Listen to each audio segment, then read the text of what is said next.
저는 함백에서 태어났어요. 1963년에. 그때만 해도 함백이 굉장히 경제적으로 좋았던 때고, 또 인구도 그 당시에는 2만 명이 넘어가지고 함백이라고 하는 데가 사람들이 많이 살았던 동네이기 때문에 그래도 전국에서 광산이 있어서 광업을 또 돈을 벌기 위해서 이 동네에 많이 왔던 동네예요. 그래서 그때만 해도 학교 학생 수가 1970년대에는 여기가 2,000명이 넘었잖아요. 학생 수가 함백초등학교가.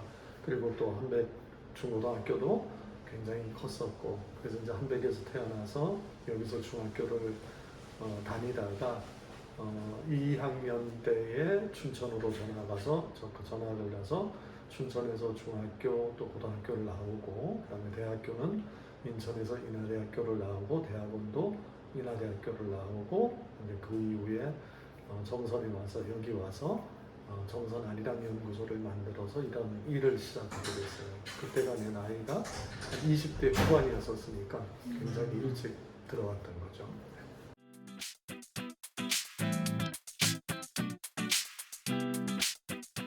함백탄광이 개발되면서 탄을 캐면 실어 나르야 되잖아요. 그래서 이제 함백탄을 실어 나르기 위해서, 또 그것뿐만 아니라 서울로 가서 서울 사람들이 연탄을 떼야 되는 거예요.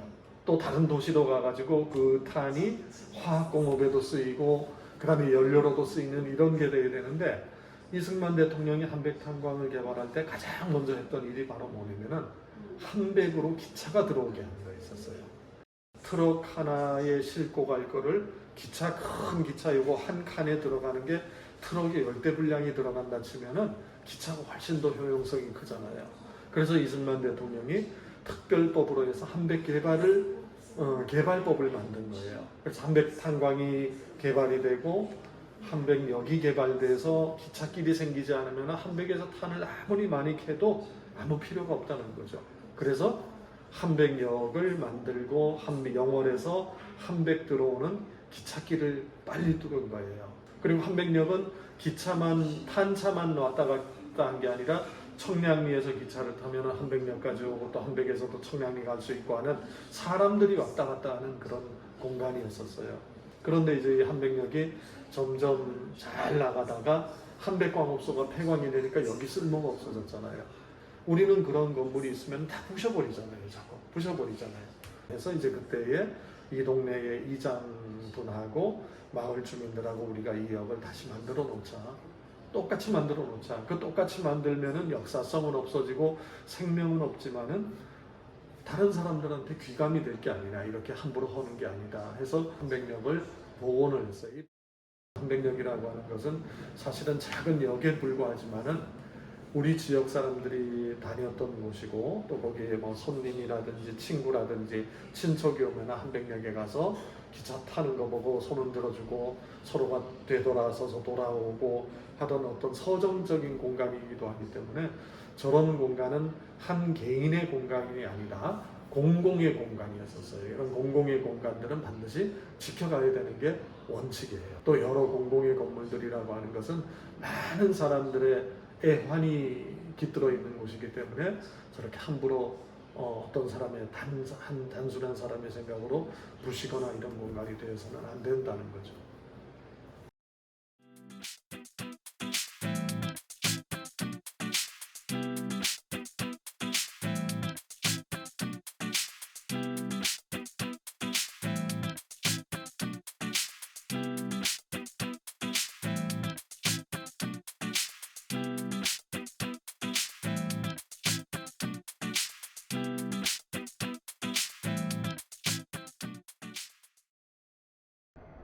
국토건설단은 이제 사실은 그 기록의 역사가 많이 남아있지가 않아요. 국토건설단은 1960년대 당시에 이쪽 지역을 개발을 할 때에 국가에서 일꾼들이 없잖아요.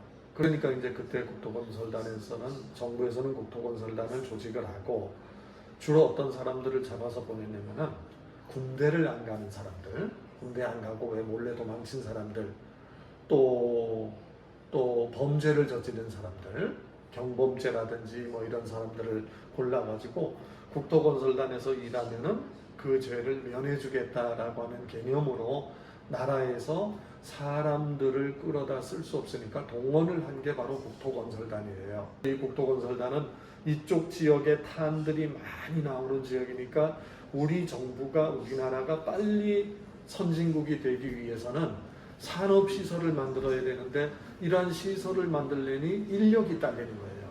그때만 해도 뭐 굴삭기라든지 기계가 많지 않고 모든 도로는 거의 사람들의 곡괭이와 삽으로 만들어내야 되는 거예요. 곡괭이로 절벽을 파고 땅을 삽으로 없애고 해가지고 그 길을 다 만드는데 이제 그 가장 중요한 지역이 바로 정선 지역이에요. 정선 중에서도 어디냐면은 정선 중에서도 예미에서부터 고한 사북에 이르는 이 구간 동안에 도로를 만들어야 되는 거예요. 도로를 만들어야지 차가 다니고 기차길을 놓을 수가 있으니까.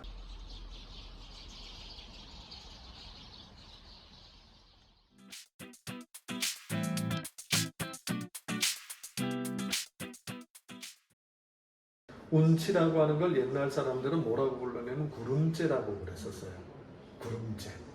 구름이 끼어 있고 고개가 너무나 아름다운 그런 뜻을 가지고 있기 때문에 운치라고 하는 이름을 줬어요. 이 운치는 강이 흐르는 지역이니까 옛날에 사람들이, 선사시대 사람들이 이동을 할 때에 가장 먼저 중점을 뒀던 게 뭐냐면 물을 먹을 수가 있어야 돼요. 그러니까 옛날 사람들은 주로 물을 찾아서 이동을 했는데 그 옛날 사람들이 이 물을 찾아서 쭉 오다 보니까 운치에 정착을 할 수가 있었던 거예요. 운치는 동강변에서 굉장히 경관이 좋은 마을이잖아요, 그죠?